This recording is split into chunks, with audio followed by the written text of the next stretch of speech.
उस गांव के अंदर ऐसा क्या है जो अमावस की रात बना लेता है किसी न किसी को अपना शिकार। और अर्जुन के हाथों से उस कैमरे में ऐसा क्या रिकॉर्ड होता है जिसके कारण वह आत्मा उस कैमरे को उस पुरानी काल कोठरी से बाहर जाने ही नहीं देती है।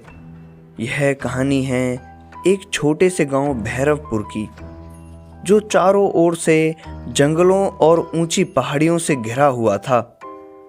वहाँ एक पुराना हवेली नुमा घर था जिसे लोग काल कोठरी कहते थे।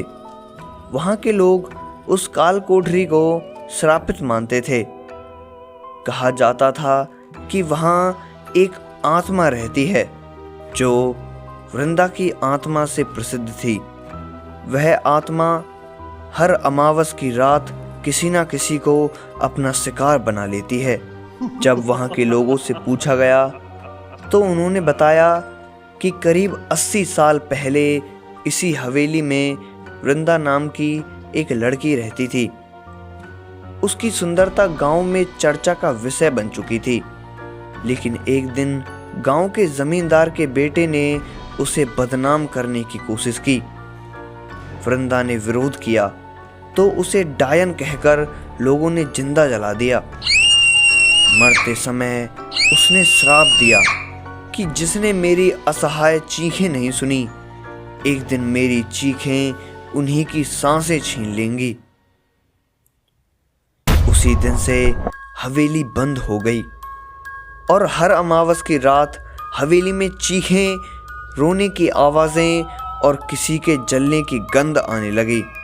तभी अर्जुन नाम का एक युवक जो दिल्ली में डॉक्यूमेंट्री फिल्म बनाने आया था, वह भैरवपुर में पहुंचता है। उसे पुरानी कहानियां, आत्माओं और रहस्यों में बड़ा इंटरेस्ट था। गांव वालों ने बहुत मना किया कि हवेली के अंदर मत जाना, लेकिन वह नहीं माना।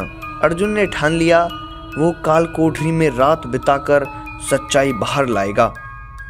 अमावस की रात थी। अर्जुन अकेले कैमरा लेकर हवेली के अंदर दाखिल होता है। वह अंदर से देखता है कि हवेली पुरानी, धूल और मकड़ियों से भरी हुई थी। हर कदम पर लकड़ी की जमीन पर चरमराने की आवाज थी। अर्जुन ने कैमरा ऑन किया और रिकॉर्डिंग शुरू कर दी। जैसे जैसे वो अंदर गया, उसे ठंडी हवा का झोंका महसूस हुआ, जैसे किसी ने उसकी गर्दन को छू लिया हो। रात के करीब 12 बजे अचानक हवेली का दरवाजा खुद ब खुद बंद हो गया। कैमरे में एक क्षण के लिए एक सफेद साया दिखा। एक लड़की जिसके बाल जलते हुए दिखाई दे रहे थे। उसकी आंखें लाल और चेहरा राख से ढका हुआ था। अर्जुन डर गया, लेकिन वह भाग नहीं सका। उसे महसूस हुआ कि किसी ने उसका हाथ कस के पकड़ लिया है।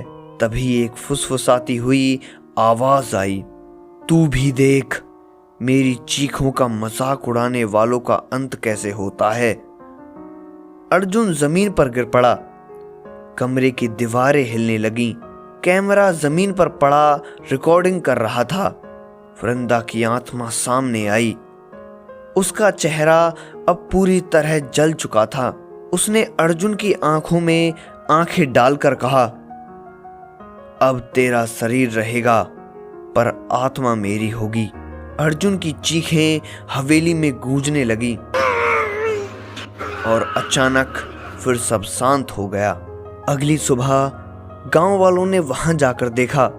वो देखते हैं कि अर्जुन का शरीर हवेली से बाहर पड़ा हुआ है, जो कि बिल्कुल काला हो चुका था।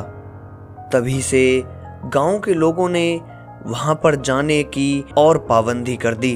उस दिन के बाद उस हवेली में झांकने की किसी की हिम्मत नहीं हुई। लेकिन लोग कहते हैं कि अर्जुन का कैमरा आज भी उस हवेली के अंदर है और उसके अंदर वृंदा की आत्मा का सच छुपा है। तो दोस्तों, ऐसे ही डरावनी और रहस्यमयी कहानियों को जानने के लिए हमारे चैनल को सब्सक्राइब करें। मिलते हैं एक नई रहस्य और रोमांच से भरी एक नई खौफनाक कहानी के साथ। तब तक के लिए अलविदा।